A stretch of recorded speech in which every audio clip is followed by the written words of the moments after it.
تفسیر آپ لوگ سماعت فرما رہے ہیں۔ کل سورہ فاتحہ کے متعلق آپ لوگوں نے سماعت کی ہے، آج سے انشاءاللہ سورہ بقرہ شریف کی تفسیر آپ لوگ سماعت فرمائیں گے۔ سب سے پہلے کہ سورہ بقرہ کو سورہ بقرہ کیوں کہتے ہیں، اس کے فوائد، اس کے شان نزول اور اس میں جو احکام نازل ہوئے ہیں اس پر انشاءاللہ تعالی گفتگو ہم کریں گے۔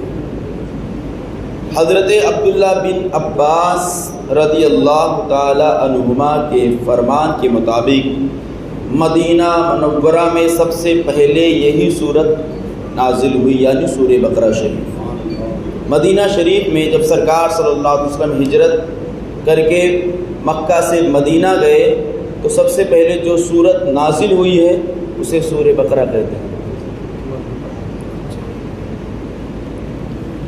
اس کے بعد اس میں کتنا رکوع ہے اور کتنی آیت ہے۔ قرآن مقدس میں سب سے بڑی سورت جو ہے وہ سورہ بقرہ شریف ہے۔ کیا؟ سورہ بقرہ شریف ہے، اور اس سورت میں 40 رکوع اور 286 آیتیں ہیں۔ سب سے بڑی سورت کا نام سورہ بقرہ ہے اور سب سے چھوٹی سورت کا نام سورہ کوثر ہے۔ بقرہ نام کیوں رکھا گیا؟ تو عربی میں گائے کو بقرہ کہتے ہیں، بقرۃن مطلب ہوتا ہے گائے، اور اس سورت کے 8ویں رکوع اور 9ویں رکوع کی آیت نمبر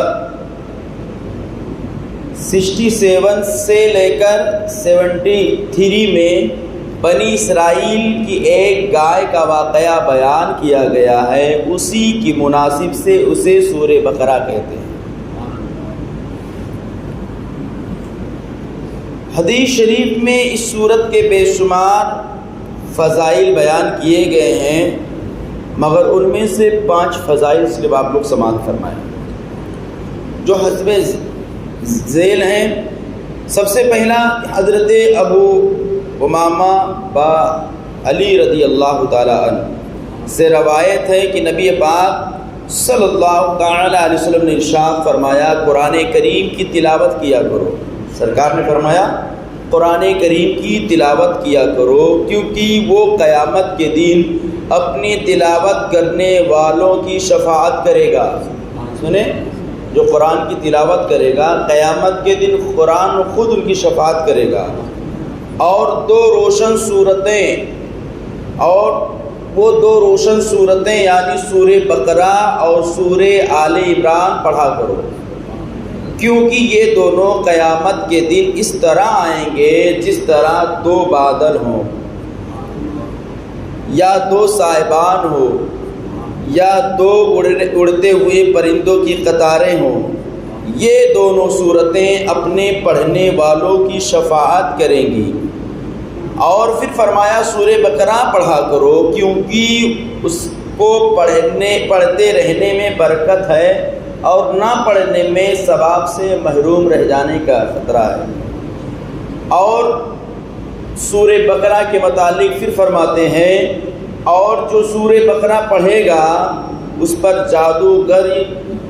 جادوگری کچھ فائدہ نہ پہنچائے گا۔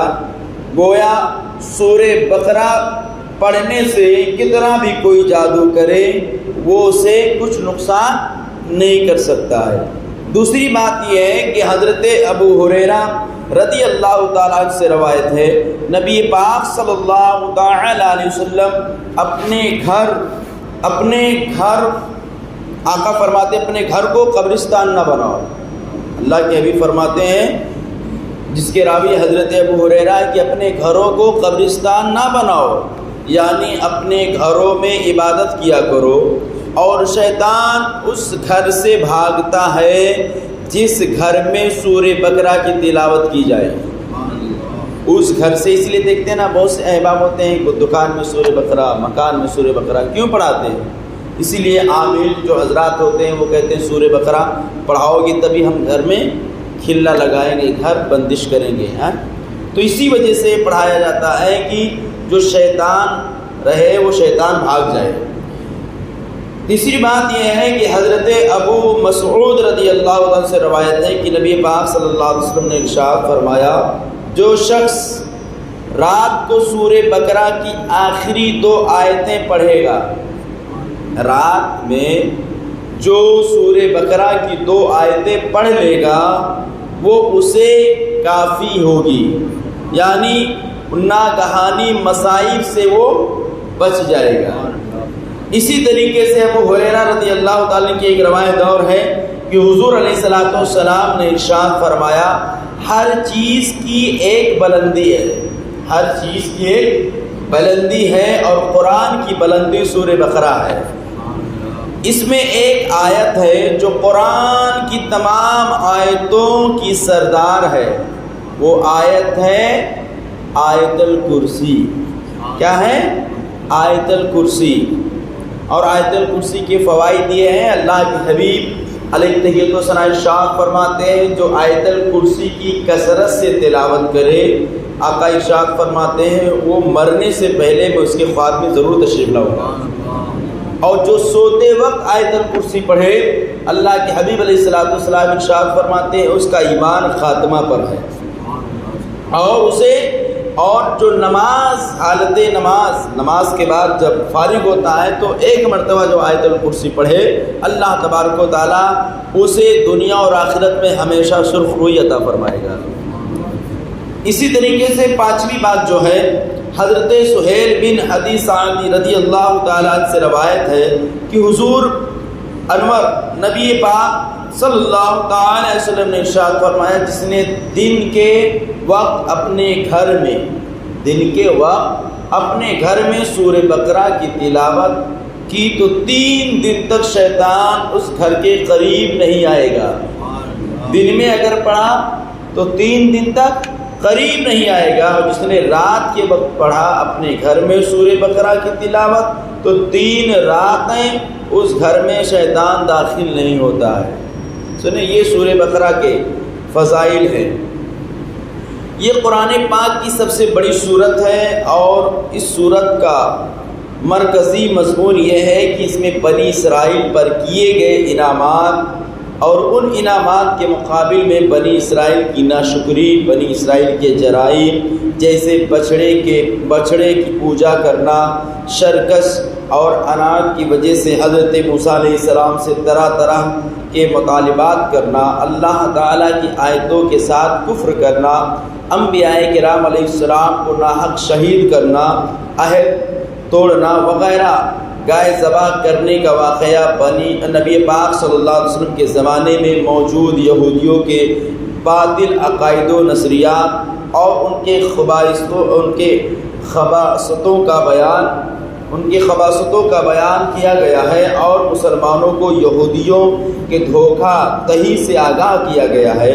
اس کے علاوہ سورہ بقرہ میں یہ مجموع بیان کیے گئے ہیں، وہ یہ ہیں کہ قرآن پاک کی صداقت، حقانیت اور اس کتاب کی ہر طرح کے شک و شبہات سے پاک ہونے کو بیان کیا گیا ہے، جسے لا ریب فیہ۔ اسی طریقے سے قرآن پاک سے حقیقی ہدایت حاصل کرنے والوں اور ان کے اوصاف کا بیان، ازلی کافروں کے ایمان سے محروم رہنے اور منافقوں کی بری خصلتوں کا ذکر کیا گیا ہے۔ قرآن پاک میں شک کرنے والے کفار سے قرآن پاک کی صورتیں جیسی کوئی ایک صورت بنا کر لانے کا مطالبہ کیا گیا، اور ان کے اس چیز سے عاجز ہونے کو بھی بیان کر دیا گیا۔ حضرت آدم علیہ السلام کی تخلیق کا واقعہ بیان کیا گیا ہے، فرشتوں کے سامنے ان کی شان کو ظاہر کیا گیا ہے۔ خانہ کعبہ کی تعمیر اور ابراہیم علیہ السلام کی دعا کا ذکر اسی صورت میں ہے۔ اس صورت میں نبی پاک صلی اللہ علیہ وسلم کی پسند کی وجہ سے قبلے کی تبدیلی اور اس قبلے پر ہونے والے اعتراضات اور جوابات کا بھی بیان کیا گیا ہے۔ عبادت اور معاملات جیسے نماز قائم کرے، زکوٰۃ ادا کرے، رمضان کے روزے رکھے، خانہ کعبہ کا حج کرے، اللہ کی راہ میں جہاد کرنے، دینی معاملات میں قمری مہینوں پر اعتماد کرنے، اللہ کی راہ میں مال خرچ کرنے، والدین رشتہ دار کے ساتھ حسن سلوک کرنے، یتیموں کے ساتھ معاملات کرنے، نکاح، طلاق، رضاعت، عدت، بیویوں کے ساتھ الا کرنے، جادو، قتل لوگوں کے مال ناحق کھانا، شراب، سود، جوا، حیض کی حالت میں بیویوں کے ساتھ صحبت کرنا وغیرہ کے بارے میں مسلمانوں کو ایک شرعی دستور فراہم کیا گیا ہے اسی صورت میں۔ اس کے بعد تابوت سکینہ، طالوت اور جالوت میں ہونے والے جنگ کا بھی بیان اسی صورت میں ہے۔ اسی طریقے سے مردوں کو زندہ کرنے کے ثبوت پر حضرت عزیر علیہ السلام کی وفات کا واقعہ ذکر کیا گیا ہے۔ حضرت ابراہیم علیہ السلام کو 4 پرندوں کے ذریعے مردوں کو زندہ کرنے پر اللہ تعالیٰ کی قدرت کا نظارہ کروانے والا واقعہ بھی اسی صورت میں موجود ہے۔ اس صورت کے آخر میں اللہ تعالیٰ کی بارگاہ میں رجوع کرنے والے، گناہ سے توبہ کرنے والے، کفار کے خلاف مدد طلب کرنے کی طرف مسلمانوں کو توجہ دلائی گئی ہے اور مسلمانوں کو قیامت کے دن سے ڈرایا گیا ہے۔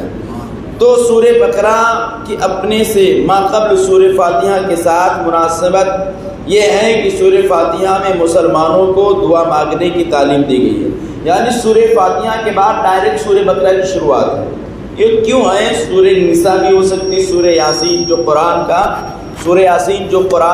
دل ہے، اور سورہ مزمل شریف، سورہ واقعہ، سورہ رحمات، مگر سورہ بقرہ کو الحمدللہ رب العالمین کے بعد، سورہ فاتحہ کے بعد فوراً کیوں ذکر ہے؟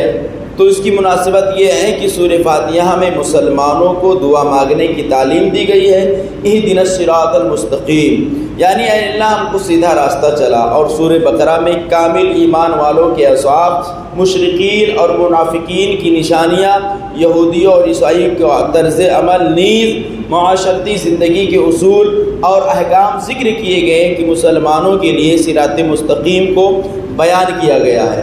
مگر آج کا عالمیہ اپنے نگاہوں کے سامنے رکھیں، دیکھو اس صورت میں بات کہا گیا ہے کہ یہ سورہ بقرہ شریف کو نازل کرنے کا مطلب یہ ہے کہ تاکہ یہودیوں سے مسلمان ہوشیار ہو جائیں، کافروں سے مسلمان بچ جائیں۔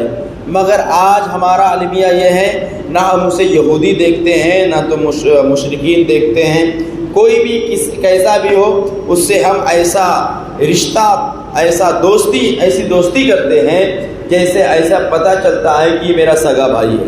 اور بعض اوقات یہ ایک دوسرے سے کہتے تھے میرے بھائی سے بڑھ کر ہے، کہتے ہیں نا یہ میرے بھائی سے بڑھ کر ہے۔ یہ جملہ آپ بول کیا رہے ہو، سمجھ رہے ہو؟ تمہارے بھائی سے بڑھ کر کیسے ہو سکتا ہے؟ وہ تو کافر ہے، وہ جب اللہ اور اس کے رسول کا نہیں ہوا تو تمہارا کیسے ہوگا؟ آج جو ہم فرینڈ شپ کرتے ہیں اور جب ہم یہودی نصارہ سے، غیر قوم سے دوستی کرتے ہیں تو ان کے جو تہوار ہیں اس میں ہمیں اگر دوستی ہے تو اپنی دوستی کو بچانے کے لیے ان کے تہوار میں بھی شامل ہوتے ہیں، اسے وش کرتے ہیں، اسے مبارکباد دیتے ہیں اور کہتے ہیں، اور اس کے بعد اس پر تعریف کرتے ہیں کہ تمہارا تہوار بہت اچھا ہے اور یہ بہت اچھا انتظام ہے۔ آپ قرآن کے خلاف باتیں کر رہے ہو، قرآن تو اس کی مذمت کی ہے اور تم اس کی تعریف کر رہے ہو۔ کبھی آپ نے سوچا؟ تو اللہ کے حبیب علیہ السلام ارشاد فرماتے ہیں کچھ لوگ ایسے ہوں گے کہ وہ دوستی کی بنیاد پر جہنم میں جائیں گے، کچھ ایسے ہیں جو دوستی کی بنیاد پر جہنم میں جائیں گے۔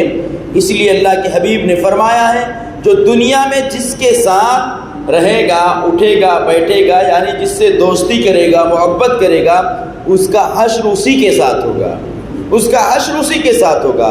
کوئی فلمی ڈائریکٹ وغیرہ سے، فلمی ڈرامے وغیرہ سے لگائے یا فلاں ہیرو کو فالو کرے یا فلاں چیز کو فالو کرے جو غیر شرعی ہے، تو آپ سے پوچھ رہا ہوں، بتاؤ کیا سرکار کی حدیث آپ کے سماعتوں کے حوالے نہیں ہے؟ سرکار نے فرمایا جو دنیا میں جس سے محبت کرے گا اس کا حشر اسی کے ساتھ ہوگا۔